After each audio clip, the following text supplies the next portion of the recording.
Bonsoir tout le monde, bonjour, selon le lieu que vous vous trouvez. Bienvenue à tous les amoureux de la parole. Et oui, ce soir, aujourd'hui, dans Éclat de sagesse, nous avons la rubrique Essentiel Time. Ce soir, nous allons voir Jésus croissait en sagesse, deuxième partie. Nous allons donc continuer dans la parole de Dieu. Avant cela, si vous me permettez, j'aimerais bien maintenant prier, recommander ce temps entre les mains du Seigneur afin que le Saint-Esprit puisse inspirer sa parole, puisse nous parler, nous conduire ce soir. Seigneur, merci pour cette soirée. Nous voulons te recommander ce moment entre tes mains. Seigneur, nous ne connaissons rien, mais nous savons une chose, c'est que lorsque tu es quelque part, par ton esprit, alors tu peux nous parler, tu peux nous instruire, tu peux nous montrer la voie que nous pouvons suivre. Tu peux, Seigneur, nous vraiment révéler, Seigneur, ton cœur et surtout nous donner la parole précieuse, la parole du moment, la parole qui nous permettra de grandir, de mûrir et surtout de marcher avec toi. Prends le contrôle de ce moment, parle-nous.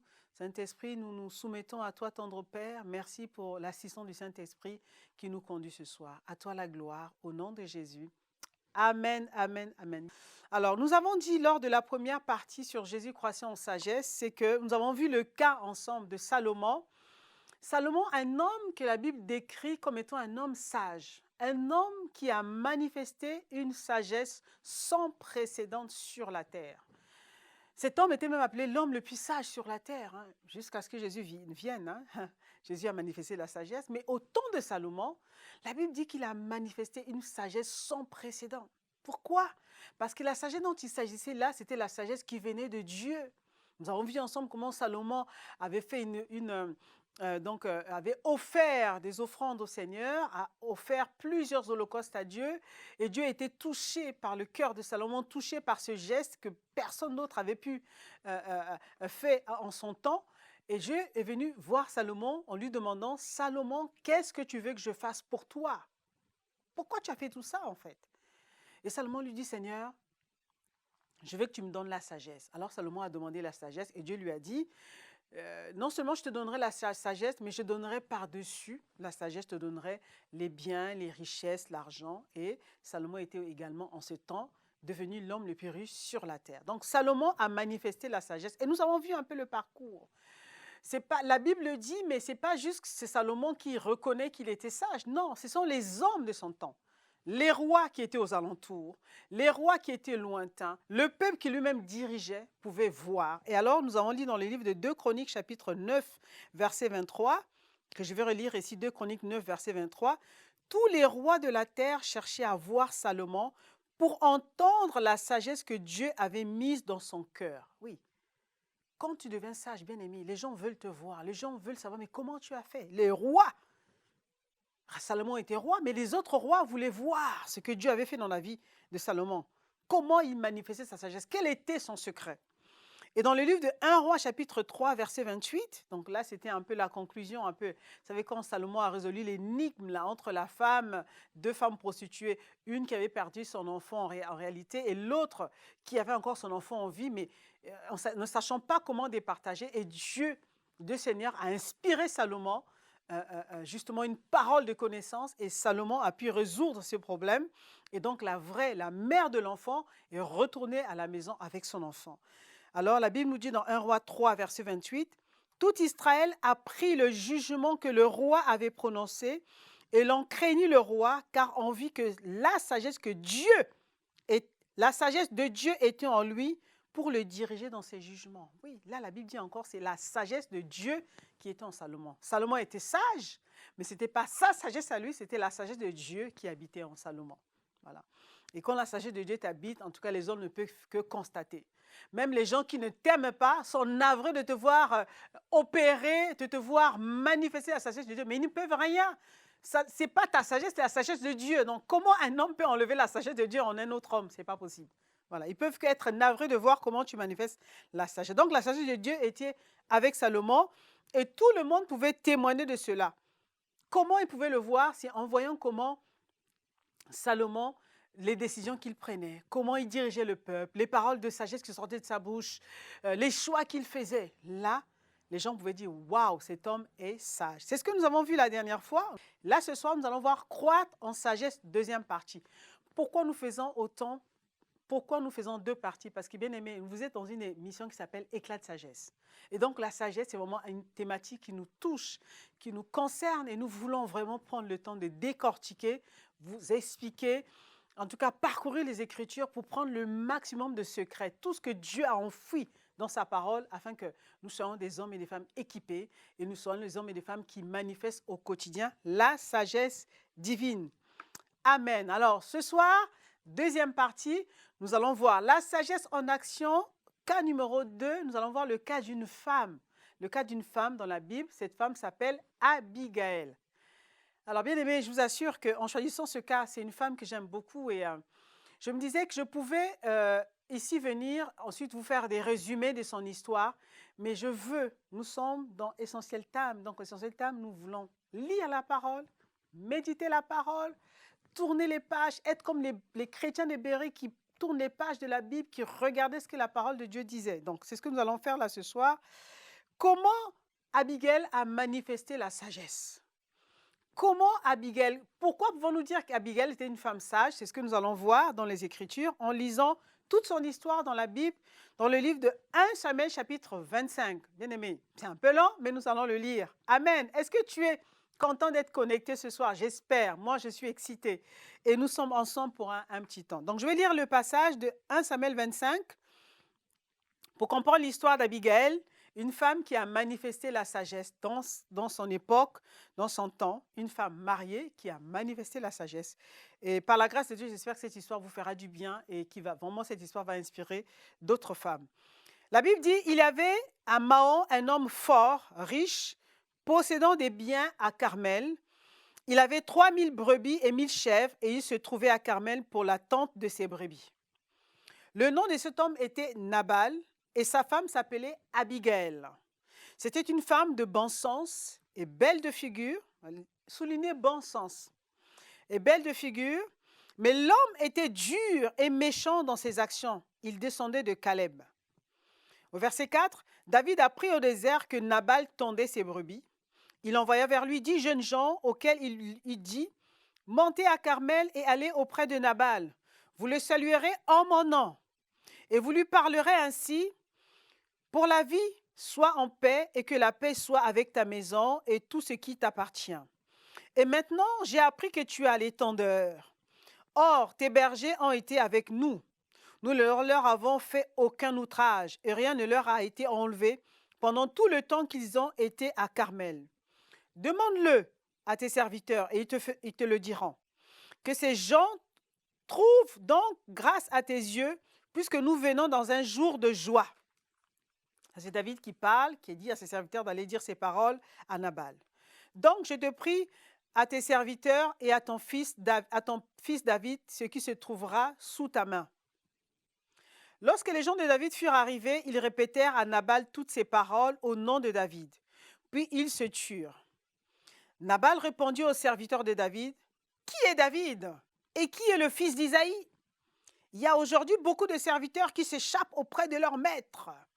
Et je prendrai de mon pain, mon eau et mon bétail que j'ai tué pour mes tendeurs, et je les donnerai à des gens qui sont je ne sais d'où. » Les gens de David rebroussèrent chemin. Ils s'en retournèrent et redirent à leur arrivée toutes ces paroles à David. Alors David dit à ces gens, « Que chacun de vous saigne son épée. » Et ils saignirent chacun leur épée. David aussi saignit son épée, et environ 400 hommes montèrent à sa suite.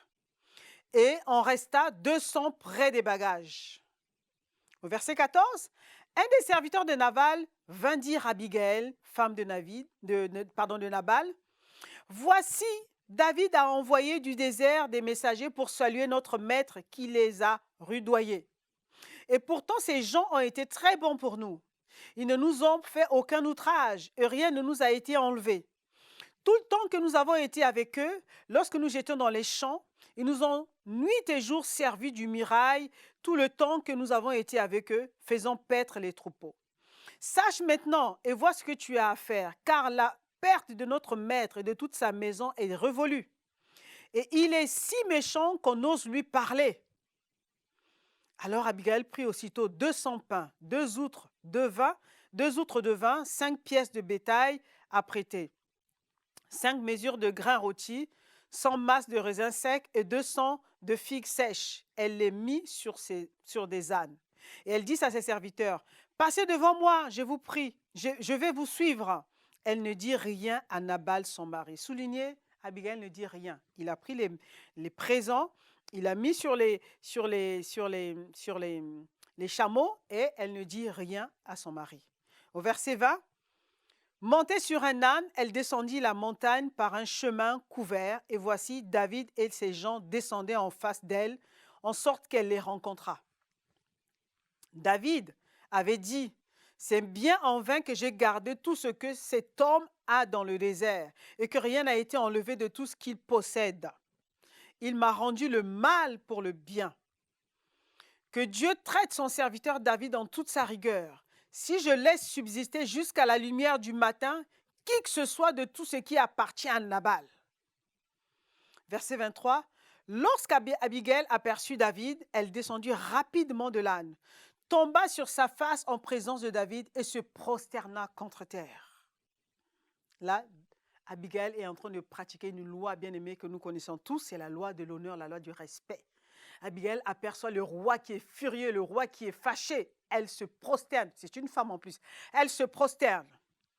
Puis, se jetant à ses pieds et dit, « À moi la faute, mon Seigneur. Permets à ta servante de parler à tes oreilles et écoute les paroles de ta servante. Que mon Seigneur ne prenne pas garde à ce méchant homme, à Nabal, car il est comme son nom. » Bien que ce soit son mari. Nabal est son nom. Il y a chez lui de la folie. Et moi, ta servante, je n'ai pas vu les gens que mon Seigneur a envoyés. Comme pour dire, s'il te plaît, roi, tu es un roi. Ne fais pas attention à ce qu'a dit mon mari. Lui, il est fou. Tout le monde sait qu'il est fou. C'est parce que tes serviteurs, lorsqu'ils sont arrivés, je n'étais pas là. Si j'étais là, j'allais bien les traiter. Mais lui, c'est un fou. Il n'y a rien de bon en lui. Quelques points concernant quelques vérités concernant la sagesse. Quelques vérités concernant la sagesse. La première vérité, pour terminer, parce que vous savez, il nous faut débattre, il faut que je réponde aux questions. Je sais que Fatou m'attend là, impatiemment, donc, pour qu'on rentre dans le débat. Donc, je vais donc énumérer ici maintenant quelques vérités sur la sagesse. Première vérité, c'est que on ne naît pas sage, on devient sage. Voilà. Lorsque vous voyez quelqu'un de sage, ne dites pas « Ah, cette personne a vraiment la grâce ». Non, personne n'est né sage. On devient sage. Comment on devient sage? La Bible nous dit, dans Jacques 1, verset 5, « Si quelqu'un d'entre vous manque de sagesse, lorsque tu nais et tu vois que tu ne manifestes pas la sagesse, la plupart des hommes ne manifestent pas la sagesse lorsqu'ils sont nés sur la terre. Mais il faut avoir le réflexe. Si tu n'as pas de sagesse, ce n'est pas une catastrophe, ce n'est pas la fin du monde. Il ne faut pas dire « Ah, Dieu m'a abandonné ». Non. Si tu vois que tu n'as pas de sagesse dans ta vie, la Bible dit que tu peux la demander à Dieu dans Jacques 1, verset 5. Si quelqu'un d'entre vous manque de sagesse, qu'il la demande à Dieu, qui donne à tous simplement et sans reproche, et elle lui sera donnée. Donc, tu peux demander la sagesse. Il n'y a aucun bébé là, lorsqu'il est né dans la maternité, qui a créé et est né sage. Non, on devient. En devenant comment? Parce que la sagesse, c'est la sagesse de Dieu. Donc, il faut demander à l'auteur de la sagesse, il faut demander à celui à qui appartient la sagesse de manifester la sagesse dans ta vie. Alors, tu recevras la sagesse comme Salomon l'a fait, comme certainement Abigail l'a fait. Parce qu'Abigail, c'était une femme sage, forcément, elle avait demandé de Dieu, parce qu'elle parlait de l'Éternel, parlait de Dieu. Donc, c'était une femme qui avait une communion avec le Seigneur. Deuxième vérité, c'est que la sagesse est la chose qu'il faut rechercher, désirer, préférer plus que les richesses. Bien aimé. S'il y a une chose que tu dois désirer, que tu dois rechercher, de la même manière que tu désires le Saint-Esprit, de la même manière que tu recherches le Saint-Esprit, tu sais que le Saint-Esprit est également appelé l'esprit de sagesse. Alors, aime la sagesse, désire, recherche. Plus que l'or. Le sage nous dit dans Proverbe 16, 16, « Combien acquérir la sagesse vaut mieux que l'or ?» Ça, c'est le sage qui parle. Acquérir la sagesse. Ouais, la Bible dit d'acquérir. Ça veut dire que la sagesse, tu n'es pas avec. Il faut acquérir. Ça veut dire qu'il faut aller chercher. Il faut demander. Il faut désirer. Il faut se battre. Il faut aspirer à avoir la sagesse. Acquérir la sagesse vaut mieux que l'or. Donc, si tu as des bijoux en or à la maison, c'est bien. Mais acquérir la sagesse vaut mieux que l'or. Tout faire pour devenir sage, Salomon l'a montré. Quand Dieu lui demande « Qu'est-ce que tu veux que je te donne ?» Salomon dit « Seigneur, donne-moi la sagesse. » C'est comme s'il avait compris que si tu me donnes la sagesse, alors j'ai tout. Alors Dieu a dit, tu as tout compris. Donc je te donne la sagesse. En même temps, lorsque je donne la sagesse, forcément tu auras la richesse. Donc Dieu a dit, voilà, je te donne la sagesse, je te donne la richesse, je te donne ci, je te donne ça. Voilà, parce que tout était dans la sagesse. Amen. Est-ce que tu me suis ce soir, bien-aimé? C'est très important. Nabal était riche. C'était un homme riche, la Bible le dit. Mais il était insensé, il manquait de sagesse. Ça veut dire que cet homme avait priorisé la richesse au lieu de la sagesse. Donc il faut acquérir la sagesse, c'est important. Troisième vérité, c'est avec la sagesse qu'on bâtit, qu'on construit une maison, qu'on construit un foyer, qu'on construit un projet, qu'on bâtit quelque chose, et non avec l'intelligence. Voilà, c'est avec la sagesse. Le sage nous dit dans le livre de Proverbes, chapitre 3, verset 19, 3, 19, c'est par la sagesse que l'Éternel a fondé la terre. Même Dieu, pour créer, pour fonder la terre, Dieu a eu besoin de sagesse. Bien-aimé, vous savez, quand la Bible dit quelque chose, il faut prendre au sérieux. Vous savez, des fois, on lit les passages, on pense que c'est un jeu, en fait, on pense qu'il y a une répétition. Non, la Bible nous dit ici que c'est par la sagesse que l'Éternel a fondé la terre. Dieu lui-même, il a eu besoin de sagesse pour créer la terre. C'est par l'intelligence qu'il a affermi les cieux. Donc, il a affermi les cieux par l'intelligence. Mais c'est par la sagesse qu'il a fondé la terre. Et dans le Proverbe 24, verset 3, la Bible nous dit, c'est par la sagesse qu'une maison s'élève. Ça veut dire que c'est avec la sagesse qu'on construit les murs d'un bâtiment, les murs d'une maison. Voilà. Une maison va monter, c'est par la sagesse. Et par l'intelligence qu'elle s'affermit. Encore une fois, la Bible, affermir. C'est bien de construire, mais c'est bien également d'affermir. Voilà. Donc, si tu veux bâtir ton foyer, bien-aimé, tu veux bâtir un projet, tu veux bâtir les relations autour de toi, tu as besoin de sagesse. Bien-aimé, nous avons besoin de sagesse. Nous avons besoin de sagesse, bien-aimé. Ne cherche pas juste à entendre les choses mielleuses, entendre les prédications sur le mariage. Moi, j'ai remarqué ici sur la chaîne Éclat, lorsque nous avons les talk shows sur le mariage, les gens se connectent à fond. Mais quand on parle de la parole, il y a très peu. Bien aimé, c'est dans la parole qu'il y a le secret. Quand tu manges la parole de Dieu, alors tu grandis, tu acquiers la sagesse. Là, tu peux devenir une femme robuste. Eh oui. Ce n'est pas pour rien que la Bible dit que Jésus croissait en sagesse. C'est important. Tu as besoin de sagesse, bien-aimé. Tu as besoin de sagesse. Alors, maintenant, quand je parlais, vous savez, ces deux passages-là, de Proverbe 3, verset 19, Proverbe 24, verset 3, nous parlent de la sagesse, ensuite nous parlent de l'intelligence. Alors souvent, dans notre langage commun, nous confondons la sagesse et l'intelligence. Donc c'est bien, j'aimerais bien quand même ouvrir une grande parenthèse ici, parler la sagesse versus l'intelligence. Alors, je vais commencer par définir ce que c'est que l'intelligence. C'est très important, définir l'intelligence. L'intelligence, c'est l'ensemble des fonctions mentales ayant pour objet la connaissance conceptuelle et rationnelle. En fait, l'intelligence, c'est ce que tu as dans ta tête, là, tous les concepts que tu as appris, toutes les leçons que tu as apprises, toutes les formules mathématiques, tous les concepts qui te permettent de raisonner, tout ce qui est rationnel, voilà. C'est ça l'intelligence, c'est tout le background intellectuel, tout ce que tu emmagasines dans ta tête, c'est ça l'intelligence. C'est-à-dire c'est l'ensemble des connaissances, voilà, des fonctions mentales qui ont pour objet la connaissance conceptuelle et rationnelle.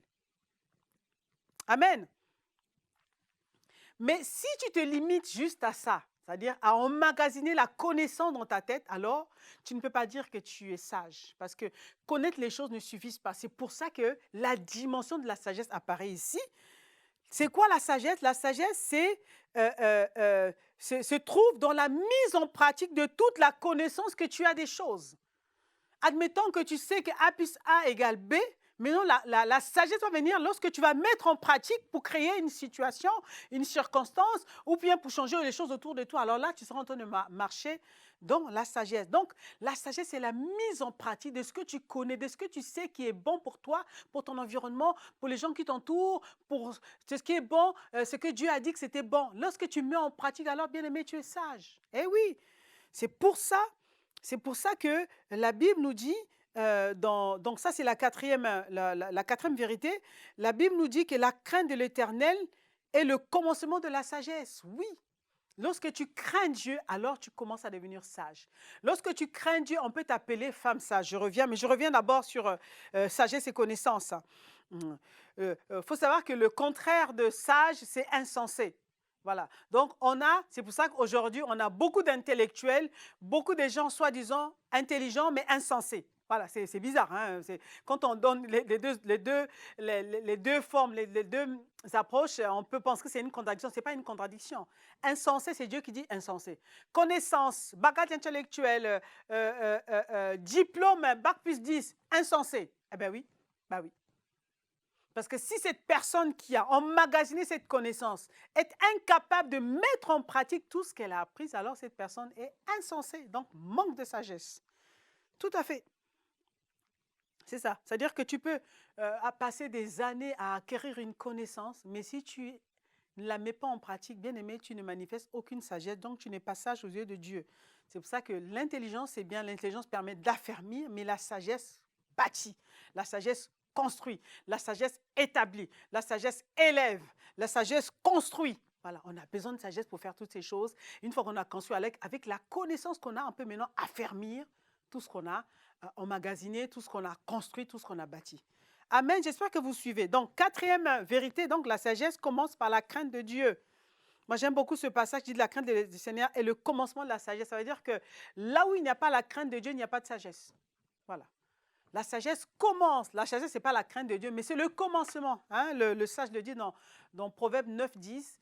La crainte de l'Éternel est le commencement de la sagesse. Donc, un homme sage a le minimum, c'est-à-dire commence à marcher dans la crainte de Dieu. Et c'est ça que vous allez voir, en fait, que, bon, je le dirai plus tard après. Je dirai plus tard après dans la vie de Salomon, qu'est-ce qui s'est passé? Parce que je vous parlais de Salomon. Certains d'entre vous allaient dire, oh, mais Salomon, oh là là, Salomon, son témoignage, oh, il a eu la sagesse. C'était l'homme sage sur la terre. Et il a eu la sagesse à quel moment? Lorsqu'il avait la crainte de Dieu. Donc la Bible dit que la crainte de Dieu est le commencement de la sagesse. La suite, je vais vous dire tout à l'heure. Cinquième vérité, si tu fréquentes les sages, tu deviendras sage. Eh oui, eh oui, eh oui, eh oui. Si tu manques de sagesse, cherche les sages autour de toi. Commence à les fréquenter. Alors tu verras que tu deviendras sage. Le sage le dit dans Proverbe 13, verset 20. Celui qui fréquente les sages devient sage. Mais celui qui se plaît avec les insensés s'en trouve mal. Voilà, c'est une autre vérité. À force de fréquenter les sages, tu verras que tu vas devenir sage. En fait, tu verras, sans faire exprès, il y a des paroles de sagesse qui peuvent sortir de ta bouche. Sans faire exprès, ton comportement va changer. Sans faire exprès, les choses insensées que tu faisais hier, tu n'auras plus intérêt, tu ne voudras plus, tu n'auras plus le goût de les mettre, de les pratiquer à nouveau. Parce que là, tu as été entouré, tu as été saturé des paroles de sagesse, tu as été entouré des personnes qui sont sages, alors tu vas commencer à manifester la sagesse. C'est ce que le sage nous dit. Sixième vérité, bien aimé, le temps est en train de courir, donc c'est pour ça que je cours un peu. Hein? Sixième vérité, il ne suffit pas d'avoir la sagesse, encore il faut croître en sagesse. Bien aimé. Amen. Il faut croître. Alors je vais faire une pause là-dessus. Il faut croître. Luc 2, 52 nous dit Jésus croissait en sagesse. Ça veut dire que Jésus était sage, mais il a continué à croître en sagesse, bien-aimé. C'est important. Et nous avons vu Salomon tout à l'heure dans les Écritures, c'est que Salomon a commencé, il a commencé à manifester la sagesse, c'est que bien plus tard, c'est comme si en fait, il avait arrêté de croître dans la sagesse. Il a arrêté de croître. Je regarde si j'ai le temps. Moi, j'ai encore le temps, voilà. Il a arrêté de croître. En fait, Salomon a manifesté la sagesse, sauf qu'il a oublié que la sagesse était bien Dieu m'a donné. C'est parce que Dieu m'a donné qu'elle devient humiliable. Il faut que je continue à grandir dans la sagesse. Je continue à grandir. Comment peux-tu continuer à grandir dans la sagesse lorsque tu décides de craindre Dieu? Lorsque tu continues à craindre Dieu, bien-aimé. Salomon avait commencé avec Dieu. Et après, à un moment donné, il a arrêté de grandir. Pourquoi? Parce qu'à un moment donné, la crainte de Dieu a commencé à diminuer dans sa vie, dans son cœur. Comment peut-on dire que la crainte de Dieu a commencé à diminuer dans le cœur de Salomon? Parce qu'il a commencé à fouler aux pieds la parole de Dieu. Il a commencé à fouler aux pieds la loi de Dieu. Il a commencé à fouler aux pieds les préceptes de Dieu. Donc, il commençait à vivre sa vie. Au départ, il a commencé avec une concubine. Hein? Il y avait une concubine.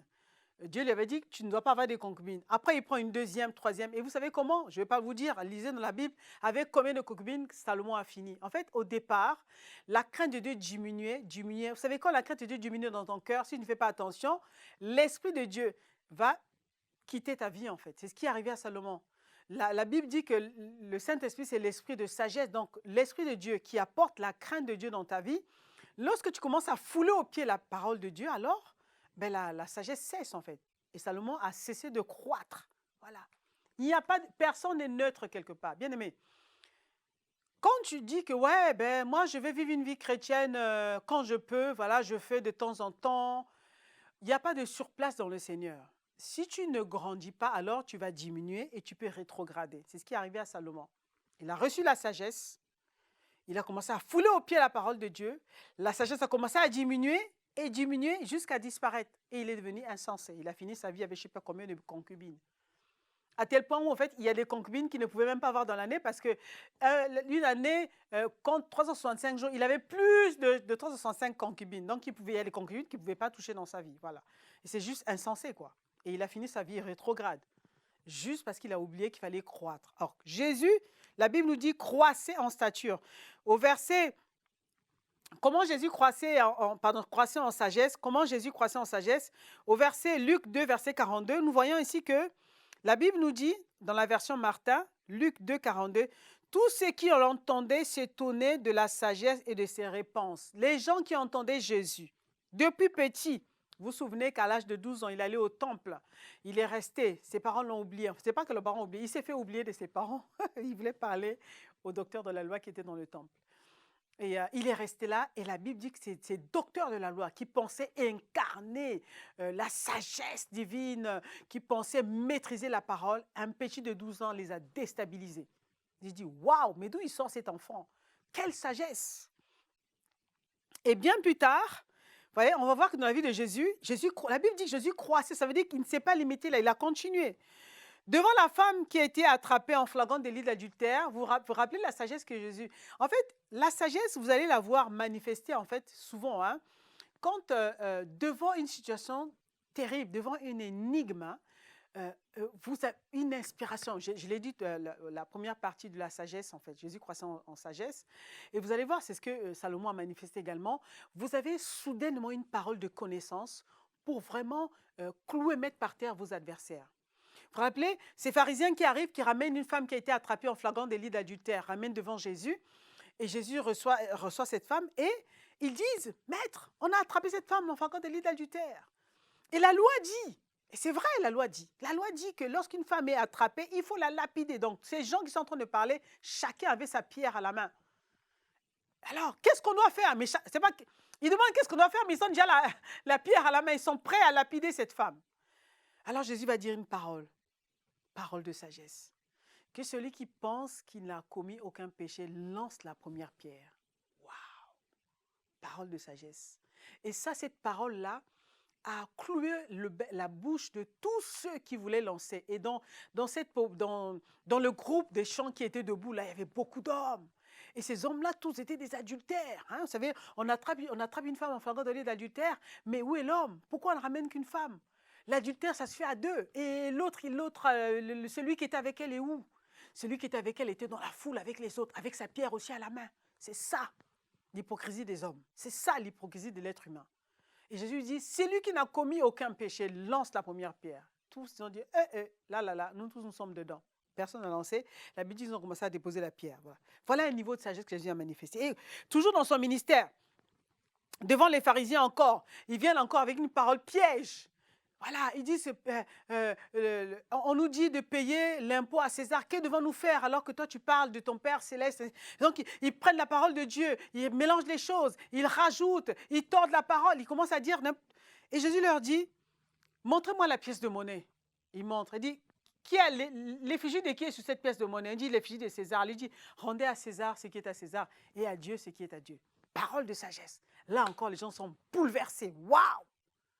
Jésus croissait en sagesse. Jésus croissait en sagesse. Et dans Matthieu 13, verset 54, la Bible nous dit, s'étant rendu dans sa patrie, il enseignait dans la synagogue, de sorte que ceux qui l'entendirent étaient étonnés et disaient, d'où lui viennent cette sagesse et ces miracles? Voilà. D'où lui viennent ça? Il a commencé très jeune, le premier miracle qu'il va faire, c'est transformer l'eau en vin. Et après, on va voir, il a des miracles de guérison, des amis qui voient, les bateaux qui se lèvent. Ah, ensuite, il récite les morts. Waouh! Quel niveau de sagesse. 7e clé, la sagesse doit apparaître dans tous les domaines de nos vies, à tous les carrefours. La sagesse doit être partout. On ne doit pas manifester la sagesse uniquement dans un domaine. Quand la sagesse est en toi, c'est pour se déployer dans tous les domaines de ta vie. Voilà. L'esprit de sagesse vient en toi, le Saint-Esprit est en toi, alors dans tous les domaines de ta vie. Tu ne peux pas dire, je suis une femme, donc je suis sage que dans mon foyer. Non, ce n'est pas vrai, c'est faux. Si tu es sage dans ton foyer, dehors aussi, tu seras sage. Parce que c'est l'esprit de sagesse qui habite en toi. Donc, il ne s'agit pas d'un environnement. Partout où tu es, la sagesse est là. La sagesse doit être manifestée. Amen. Voilà, dans tous les domaines, au travail, à l'église, tu dois être sage, voilà. Tu ne dois pas être juste sage à l'église et pas à la maison. Alors là, ce n'est pas la sagesse de Dieu. Ça peut être ta sagesse à toi, mais ce n'est pas la sagesse de Dieu. Amen. 8e vérité, la sagesse ouvre les portes, te montre le chemin, trace la voie que tu dois suivre. Et oui, la sagesse ouvre les portes. La sagesse doit te conduire. La sagesse doit t'inspirer. Proverbe 14, verset 11 à 12. Je te montre la voie de la sagesse. Je te conduis dans les sentiers de la droiture. Si tu marches, ton pas ne sera point gêné. Et si tu cours, tu ne chancelleras point. Voilà. Dieu, à travers la sagesse, peut conduire tes pas, peut t'inspirer à faire des choix, peut te montrer le chemin. La sagesse peut t'ouvrir les portes des opportunités, les portes des rois. Parce que tu as la sagesse en toi, alors tu peux rencontrer les rois, alors tu peux dîner avec les rois, alors tu peux fêter. Les rois peuvent te considérer. Souvenez-vous de la femme vertueuse, voilà. Elle siège, même son mari, parce qu'elle est vertueuse, donc elle manifeste la sagesse, alors son mari est considéré aux portes. Voilà, c'est ce que la sagesse fait. Bien aimé, après avoir dit tout ça, j'espère que tu vas désirer, tu vas aspirer la sagesse. 9e clé avant la dernière clé, 9e vérité, pardon.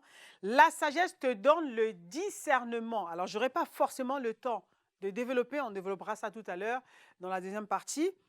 Proverbe 8, verset 12. Moi, la sagesse, j'ai pour demeure le discernement et je possède la science de la réflexion. Et 10e vérité, la sagesse te donne une longue vie. On pourra en parler tout à l'heure. Proverbe 16, verset 22, la sagesse est une source de vie pour celui qui la possède. Et le châtiment des insensés, c'est leur folie. Bien aimé, je vais m'arrêter là. Je vous ai dit beaucoup de choses sur la sagesse et j'espère que vous allez rechercher. En tout cas, moi, lorsque je prie le matin, je dis, Seigneur, donne-moi la sagesse. J'ai besoin de sagesse.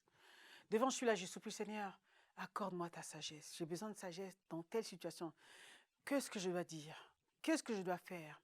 Comment je dois me comporter? Je crie à Dieu, je demande. Alors ce soir, j'aimerais donner l'occasion à quelqu'un, peut-être comme moi avant ou comme moi, qui a besoin que Dieu lui accorde la sagesse.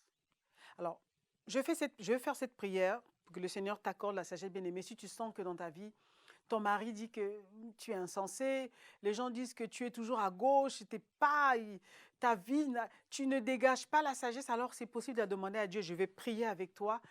Mais si quelqu'un m'écoute ici et que cette personne n'a aucune communion avec le Seigneur, ça ne marchera pas, en fait. Voilà. Quand je prie, je demande la sagesse va venir, mais en fait, c'est l'esprit de sagesse qui va venir. C'est ce que je vais demander au Seigneur. Mais avant tout, tu dois d'abord être réconcilié avec le Seigneur. Le Saint-Esprit ne vient pas n'importe où. Le Saint-Esprit ne vient pas résider dans la vie de quelqu'un qui n'est pas en connexion, qui n'est pas réconcilié avec Dieu le Père. Alors, j'aimerais donner l'occasion à quelqu'un qui est connecté, qui me suit, qui m'écoute aujourd'hui. Cette personne peut-être l'occasion d'accepter Jésus dans sa vie. Fais cette prière, tu veux rencontrer Dieu, tu veux accepter Jésus parce que c'est Jésus qui nous fait rencontrer le Père. Je vais prier avec toi maintenant et ensuite je vais prier pour toutes les personnes qui veulent recevoir l'esprit de sagesse. Alors, si tu es prêt là ce soir, tu veux vraiment accepter Jésus dans ta vie, je vais prier. Tu peux répéter cette prière avec moi. Seigneur Jésus, j'ai écouté ta parole aujourd'hui. Tel que je suis, je viens devant toi. Je te donne ma vie. Prends ma vie. Change-moi.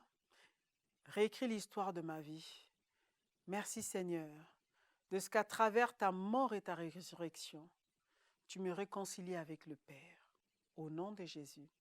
Amen. Est-ce que tu veux donc prier avec moi? Demande la sagesse. Alors on va prier tous ensemble. Crions à Dieu ce soir. Demandons au Seigneur de nous donner l'esprit de sagesse. Jésus croissait en sagesse. Jésus avait reçu le Saint-Esprit. Alors il continuait. Il faut d'abord recevoir. Ensuite, demande à Dieu de te faire grandir dans la sagesse. On va prier ensemble. Seigneur, merci pour ta parole que tu nous as donnée aujourd'hui. Ce pain quotidien, Seigneur, tu as voulu que nous puissions aborder ce passage de Luc 2. Seigneur, tu nous as dit beaucoup de choses dans ce verset 52. Aujourd'hui, nous avons vu Jésus croisser en sagesse. Oui, Jésus croissait en sagesse, mais avant de croître, il avait reçu l'esprit de sagesse. Alors, Seigneur, nous te demandons ce soir, Seigneur, nos bien-aimés qui sont connectés. Seigneur, je prie avec eux, afin que l'esprit de sagesse vienne, descende dans les vies. Visite ton peuple, visite tes enfants dans le nom de Jésus. Seigneur, viens par ton esprit. Viens habiter, Seigneur, dans la vie de tes enfants. Communique, Seigneur, la sagesse. Esprit du Dieu vivant, Saint-Esprit de Dieu, nous te désirons. Nous désirons ta présence parce que nous savons que lorsque tu viens, alors tu ne viens pas juste t'installer, mais tu viens faire un travail en nous. Alors viens dans la vie de mon bien-aimé qui est connecté, qui te désire ce soir. Manifeste, Seigneur, à travers la vie, Seigneur, de nos frères et sœurs, la sagesse divine, la sagesse de Dieu. Tu as dit, Seigneur, si quelqu'un manque de sagesse, qu'il la demande à Dieu. Alors ce soir, nos bien-aimés te demandent la sagesse. Nous te demandons, Seigneur, de même esprit, Seigneur. Seigneur, dans un accord, dans une prière d'accord, nous te demandons, Seigneur, de manifester la sagesse dans nos vies. Accorde-nous la sagesse qui vient d'en haut, la sagesse de Dieu, ta sagesse. La sagesse qui change, la sagesse qui donne le discernement, Seigneur. Donne, Seigneur, à tes serviteurs, donne à tes enfants l'esprit de sagesse, afin que chacun de nous puisse marcher dans la sagesse, poser les pas de sagesse au quotidien. Merci, Père, de ce que tu le fais abondamment, au-delà de ce que nous pouvons te demander maintenant par le Saint-Esprit qui agit maintenant dans les cœurs et dans les vies. À toi la gloire, Esprit du Dieu vivant, merci de ce que tu es là et tu nous donnes de manifester la sagesse. Au nom puissant de Jésus. Amen. Amen, amen, amen, bien-aimé. J'espère que tu as été béni. Alors, l'émission n'est pas terminée. Nous allons donc aborder la deuxième partie de cette émission. Deuxième partie, là, maintenant. Et je vous retrouve tout de suite.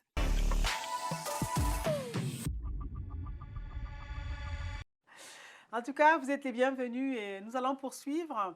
Ce soir, pour cette deuxième partie, donc j'ai sur ce plateau celle que vous connaissez maintenant. Quand on parle Essentiel Time, on parle forcément d'une femme d'impact, une femme qui aime la parole, une femme qui a une stature, une femme qui est amoureuse de Christ. Donc ce soir, j'ai l'honneur de vous présenter Fatou. Bonsoir Fatou. Bonsoir, bonsoir Pasteur Maud, bonsoir à vous, bonsoir les hommes, bonsoir les femmes. Et nous vous souhaitons la bienvenue à cette émission. Nous sommes heureux de pouvoir à nouveau parler de Jésus qui croissait en sagesse. Voilà, donc dans cette deuxième partie, donc, je vais répondre aux questions de Fatou.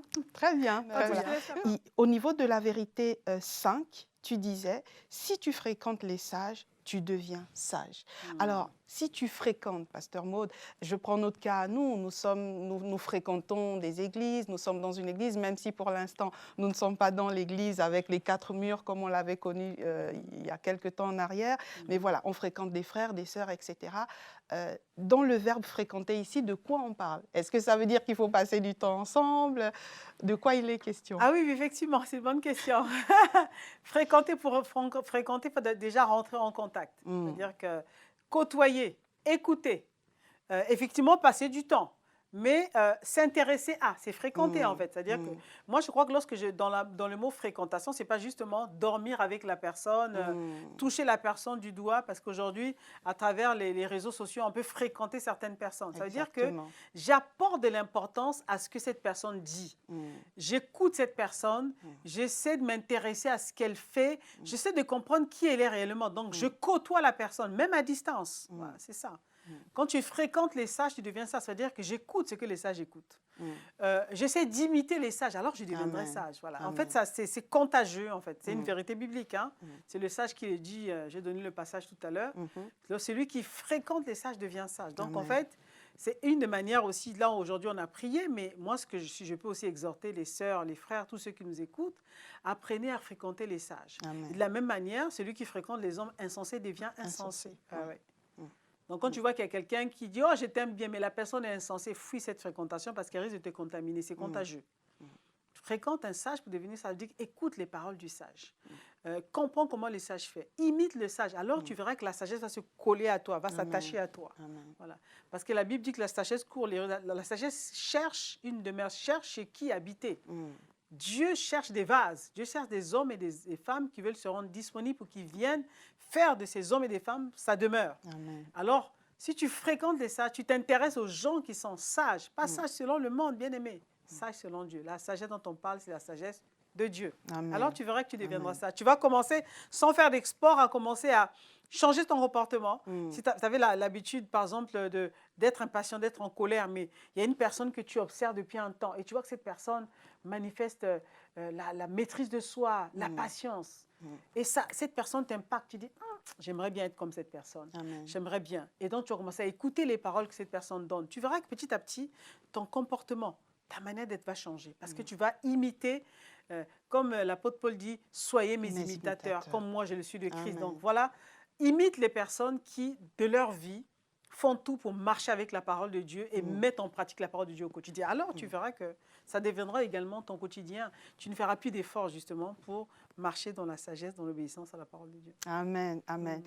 La parole que tu dis est forte, Pasteur Maud, parce que justement, tu disais, et tu prenais le cas de Salomon, ça va être ma question suivante. Tu prenais le cas de Salomon qui, à un moment, justement, n'avait pas pris la décision de croître en sagesse.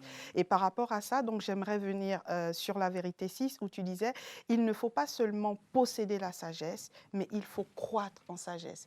Et tu faisais la différence entre le roi Salomon, qui avait, entre griffes, bien commencé. Donc, il marchait dans les voies que son père lui avait montrées. Donc, il avait fréquenté un sage. Il avait commencé à marcher dans les voies de la sagesse. Le sage n'était plus là. Il était censé continuer, mais à un moment, il s'est détourné. Donc, il a commencé, comme tu dis, à fréquenter des personnes insensées et il est devenu insensé. Et tu nous as pris également l'exemple de Jésus qui, lui, a continué à croître. Mais du coup, Pasteur Maud, il y a certainement des personnes qui sont connectées ici qui se disent « Ah ben mince alors, je me suis rendu compte que quand je fréquentais telle personne, effectivement ma vie commençait à changer, mais là, depuis que je ne fréquente plus cette personne, à cause du confinement, pour X ou Y raison, ma vie regresse. » Comment faire pour se remettre en selle, pour avancer? Jésus avait la grâce de ce qu'il avait, on va dire, des parents qui l'ont aidé. Salomon, peut-être, on va dire, à ce moment-là, s'est retrouvé un peu seul et donc mal entouré.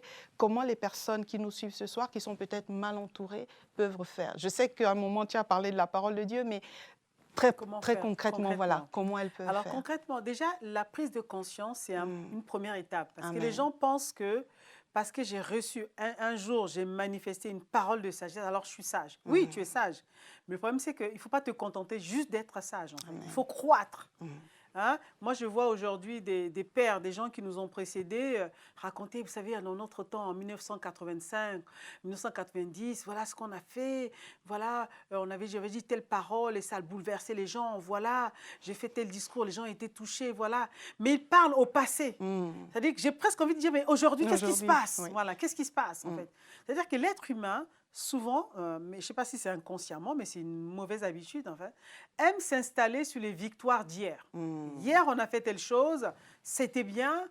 Et puis, oublie qu'en fait, il faut que tu avances. La nature, bien aimée, a horreur du vide. Personne ne peut dire que je suis au même stade depuis 1900. Non, tu n'es pas au même stade. Si tu penses être au même stade, ça veut dire que tu as régressé, en fait. Parce que les choses avancent. Donc, dans ta marche avec le Seigneur, en ce qui concerne la croissance, tu dois vraiment désirer croître. Amen. En fait, souvent, les gens qui ont lâché, enfin, je ne sais pas lâché, les gens qui se disent « ouais, mais je ne vois pas trop de changement aujourd'hui ». Parce qu'en fait, les gens n'étaient pas conscients que j'ai reçu la sagesse, mais il faut croître, en fait. Les choses avancent et Dieu veut tellement télécharger des choses précieuses dans notre vie que tu ne peux pas rester au même stade. Il faut avancer. Amen. Il faut avancer, donc il faut désirer avancer. Donc, quand tu as cette prise de conscience, aujourd'hui, je manifeste la sagesse. Aujourd'hui, les gens disent que je suis sage, je ne dois pas rester à ce niveau. Et je pense que c'est cet état d'esprit que Jésus avait. Jésus savait qu'il avait une mission sur la terre. Tous les jours, il devait être meilleur. Tous les jours, il devait compter sur le Saint-Esprit.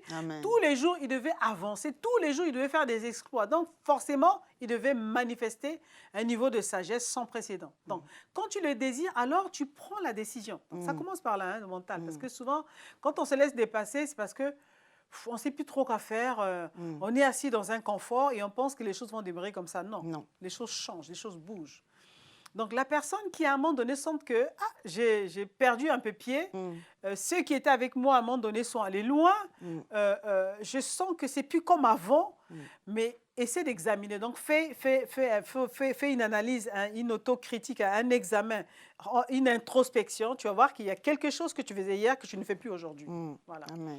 Ça peut être au niveau de la prière. Peut-être qu'avant, tu accordais beaucoup de temps, beaucoup de l'importance à tes temps de moments de prière, des temps de jeûne et prière, de méditation de la parole. Peut-être que tu accordais beaucoup d'importance au service. Tu te rendais à l'église. Beaucoup d'entre nous, hein, on était dans la semaine, on était 2-3 fois à l'église, à servir, à faire des réunions, à prier pour les autres. Mais tout ça, avec la crise sanitaire, il y a beaucoup de ces choses qu'on ne fait plus. Oui. Et donc, beaucoup, en fait, ne faisant plus ça, se sont un peu laissés aller. Et ils ont eu l'impression, en fait, c'est comme si ils ont perdu quelque chose. Il y a eu comme une régression où il y a plus ce même zèle. Quand tu te rends compte, tu te dis, Seigneur, il y a quelque chose que j'ai perdu, il faut que je retrouve cette chose. Voilà. Et donc, tu te remets, tu dis, Seigneur, montre-moi, mais il y a plusieurs manières de le faire. Vous savez, le Seigneur est bon. Dans la famille spirituelle dans laquelle nous sommes aujourd'hui, vraiment, le Seigneur a inspiré son serviteur, notre pasteur principal, de mettre en ligne 24 heures sur 24 des temps de prière. Amen. Vraiment, c'est un super moyen de rester en prière tout le temps. Ne dis pas que non, ben, les 24 heures, les 72 heures de prière, j'avais déjà fait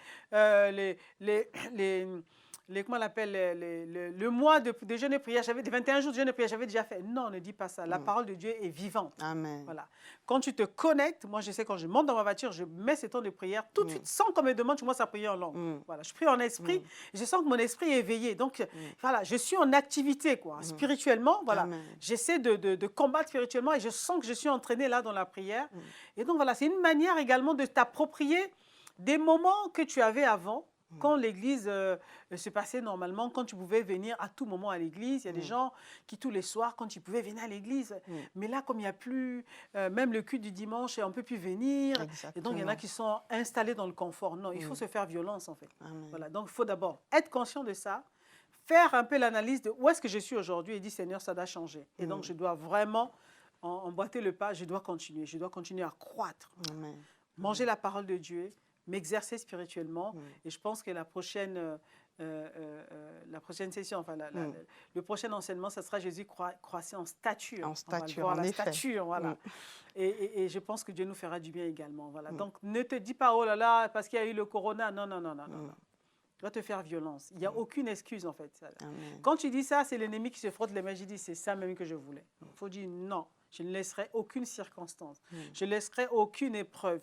Je ne laisserai aucune situation venir me ramener en arrière ou bien éteindre la flamme qui était à l'intérieur de moi. Je dois continuer à croître. Voilà. Donc, je dois continuer à écouter mon pasteur, je dois continuer à écouter les enseignants, je dois continuer à me connecter, je dois continuer à honorer le Seigneur dans mes dîmes et mes offrandes. Je suis membre d'une famille spirituelle, donc c'est pas parce que je ne viens pas en présentiel le dimanche que ça y est, je suis à la maison. Non. Moi, le dimanche, en tout cas, quand on était au confinement, quand j'étais à la maison, parce que certains dimanches, je restais, parce que je voulais suivre le culte avec les enfants, quand les enfants n'étaient pas encore autorisés à venir, on s'installait, le salon est bien installé la veille, on prépare tout, et le dimanche matin, on se lève, on prend sa douche, on fait sa toilette, on vient s'installer et on rend un culte à Dieu. Voilà. C'est tout ça, en fait. C'est donc voilà, comment on s'approprie un peu la vie spirituelle, mais on ne se laisse pas dépasser par les événements. Donc, il n'est pas trop tard, en fait. Amen. Voilà. Gloire à Dieu. Ouais. Gloire à Dieu.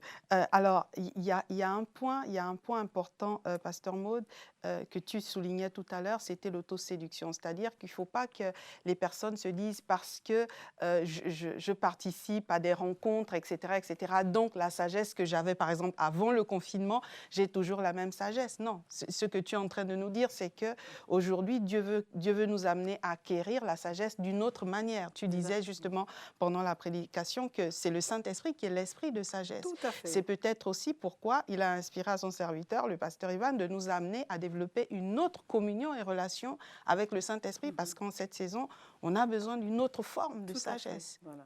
Tout à fait, il faut désirer le Saint-Esprit, il faut honorer le Saint-Esprit, il faut prier, demander au Seigneur vraiment de nous accorder la grâce de demeurer, d'avoir la communion avec le Saint-Esprit. C'est des choses qu'on demande à Dieu dans la prière. Voilà. Et je pense qu'à force de prier comme ça, tu verras que voilà, le Saint-Esprit va te parler, il va conduire tes pas, tu verras plus clair, va te montrer les choses, va te conseiller. Il a dit, je te conseillerai, j'aurai le regard sur toi. Voilà. Donc, Amen. Il me reste 2 dernières petites questions, Vraiment pasteur deux Maud. dernières, parce que là, je crois qu'on a... 2 dernières. Alors, Ouais. concernant la vérité 9, tu disais, la sagesse donne le discernement. Alors, qu'est-ce que le discernement? Ah, je savais que tu allais arriver avec cette question. Qu'est-ce que le discernement? Ah ben le discernement, c'est ce que tout le monde veut avoir. Ah oui, oui. C'est ce que tout le monde recherche. En tout cas, Oui. moi, très tôt, je demandais au Seigneur, donne-moi le discernement. En fait, discerner, c'est voir au-delà de ce que nos yeux physiques voient. Amen. Tout simplement, hein. Je Mm. parle d'une manière imagée, Mm, plus simple. mm. Je n'ai pas pris une définition du Larousse ou du... Non, non. Discerner, le discernement, c'est voir au-delà de ce que nos yeux physiques peuvent voir. Ça veut dire que devant chaque histoire, devant chaque situation, il y a une vérité qui se cache. Amen. Mais on a besoin du discernement parce que ce qu'on doit voir est caché. Mm. Voilà, donc on a besoin de discernement. Encore, le Seigneur dit que le Saint-Esprit est l'esprit de discernement. Voilà, Amen. voyez, quand tu as le Saint-Esprit, tu as tout en fait. Amen. Voilà. C'est pour ça qu'il faut Amen. désirer l'Esprit de Dieu. Voilà. Il te donne le discernement. C'est-à-dire que devant une situation, on va voir en fait que Salomon a manifesté la sagesse là, hein, en essayant de départager les deux femmes qui se disputaient un enfant. Et c'est vrai que j'ai l'impression qu'alors que la sagesse était manifestée, en même temps j'ai vu le discernement. Parce que Salomon a commencé à comprendre que parmi ces deux femmes, il y en a une qui ment, et la vraie mère de l'enfant a l'amour pour son enfant, donc ne laissera pas son enfant mourir. Donc, je vais donc demander qu'on tue l'enfant et la vraie maman sortira. Amen. Ça, c'est le discernement. Amen. Voilà. Amen. Amen. Et aussi, on a l'habitude de le dire, moi, je ne vais pas forcément faire toute une étude ici. Il y a aussi les discernements te permet aussi de voir même le monde spirituel. Voir au-delà. Quand je dis au-delà de ce que tes yeux physiques peuvent voir, le discernement peut te permettre de voir le monde spirituel. C'est pour ça qu'il y a des gens qui ont souvent le discernement des esprits. C'est-à-dire qu'ils peuvent, elles peuvent, à travers une histoire, à travers un temps de prière, on est en train de prier, ça nous est déjà arrivé, puis finalement tu sens que c'est tel esprit qui fait ça, c'est telle chose. Ça c'est le discernement. Ce n'est pas avec ton intelligence, avec tes yeux physiques, mais là, dans le monde spirituel, tu es rentré, le Saint-Esprit t'a inspiré et tu as pu discerner les choses. Voilà. Amen. Voilà. Amen. Et ça, c'est important, on a besoin de discernement. Sinon, on fait n'importe quoi. Hein, oui, ça aide à prendre les bonnes décisions, ça aide pour certaines sœurs certainement qui sont connectées, ça aide à savoir si le bro, c'est le Boaz, etc. Donc, le discernement, effectivement, est ça aide important. à voir, au-delà d'une personne qui est en face de toi et en colère, de voir quelqu'un qui a un cri silencieux. Même s'il crie fort, mais il y a un petit cri silencieux à l'intérieur qui dit « j'ai besoin qu'on m'aide, j'ai besoin qu'on me prenne en charge ». Voilà. Parce que toutes les personnes qui disent les choses, toutes les personnes qui parlent, toutes les personnes qui critiquent, des fois derrière, tu vas voir qu'il y a un petit cri qui manque, je manque d'amour, il y a telle chose qui manque. Et ça, c'est l'esprit de discernement qui, à un moment donné, te dit, il y a telle chose. Ah oui, Seigneur, je n'avais pas vu. À ce moment-là, maintenant, tu peux prier pour la personne. Amen. Pour appeler dans sa vie ce dont la personne a besoin. Amen. Pas juste chasser l'esprit de colère, mais appeler ce dont la personne a besoin réellement. Voilà. Amen. Ça, c'est très fort, Pasteur Maud, parce que ce que tu es en train de dire implique qu'en réalité, le discernement est disponible pour tout le monde. Oh, oui.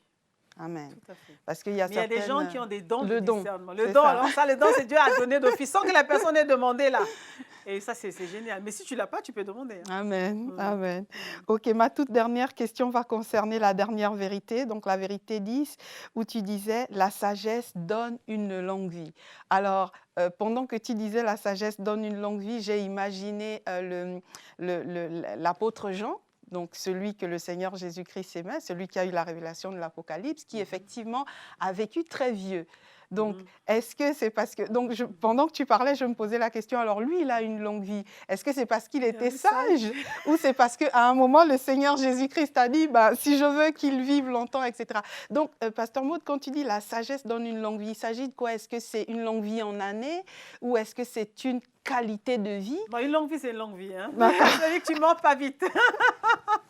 Mais je peux encore aller plus loin, Fatou, dans ce que tu es en train de dire. On pourra aussi dire, parce que pendant longtemps, on nous disait que ce sont des personnes qui ont des cheveux blancs qui sont sages. Tout à fait. La sagesse n'est pas dans le nombre d'années ou dans le nombre des cheveux blancs que tu as sur la tête. En fait, c'est vraiment un passage qui est important. Cette vérité est vraiment... Elle est importante en ce sens que si nous la disséquons un peu, nous allons voir que cette vérité est rattachée à une loi biblique. Voilà. Ce n'est pas pour rien qu'on dit que la crainte de l'Éternel est le commencement de la sagesse. Ça veut dire qu'un homme sage, forcément, va avoir une longue vie. En ce sens que l'homme sage va mettre en pratique une des paroles, une loi de Dieu qui dit « Honore ton père et ta mère afin que tu vives longtemps sur terre. » Amen. Voilà. Amen. C'est-à-dire qu'il a mis en Amen. pratique forcément, Amen. il a honoré ses parents, il a honoré son père et sa mère. Alors la longue vie est attachée à sa vie. Amen. Parce que la longue vie, c'est vraiment la durée, c'est pas forcément, c'est la durée mélangée à la qualité. Parce que Amen. quand tu honores tes parents prient pour toi. Tes Amen. parents bénissent Dieu pour toi. Tes Amen. parents disent Seigneur, merci parce que tu m'as donné ces enfants. Alors tu reçois des bénédictions. Amen. Sans que tu aies demandé, mais tu as juste mis en pratique la parole de Dieu. Il y a des gens, et moi je sais qu'il y a des serviteurs de Dieu qui ont parlé, mais il y a Pasteur Funke également qui nous parlait une fois comment Oui. il a fait du bien à sa belle-maman qui est venue habiter à la maison, qui a vécu longtemps. Et cette vieille dame qu'elle prenait soin, cette vieille dame, une fois s'est assise, l'a bénie. Alors que ce n'est pas Amen. sa fille directement, elle l'a bénie, lui a dit Amen. tu auras ça. C'est-à-dire quand une personne qui t'a mis au monde ou simplement une personne âgée prononce des paroles de bénédiction sur toi, alors Amen. franchement, ces paroles auront un impact dans ta vie. Donc c'est Amen. pour ça que c'est bien d'honorer les aînés. Honore ton père et ta mère afin que tu vives longtemps sur la terre. Donc Amen. la sagesse te donne une longue vie parce que la sagesse te permet de mettre en pratique toutes les paroles de Dieu, tous les préceptes de Dieu. Tu ne laisses tomber aucune parole à terre. Amen. Tu la Amen. mets en pratique, alors forcément, toutes les bénédictions, toutes les grâces, toutes les promesses qui sont attachées à ces paroles que toi tu honores, tu mets en pratique, vont venir sur toi. Est-ce que tu veux dire un mot de fin? Oui, alors Fatou?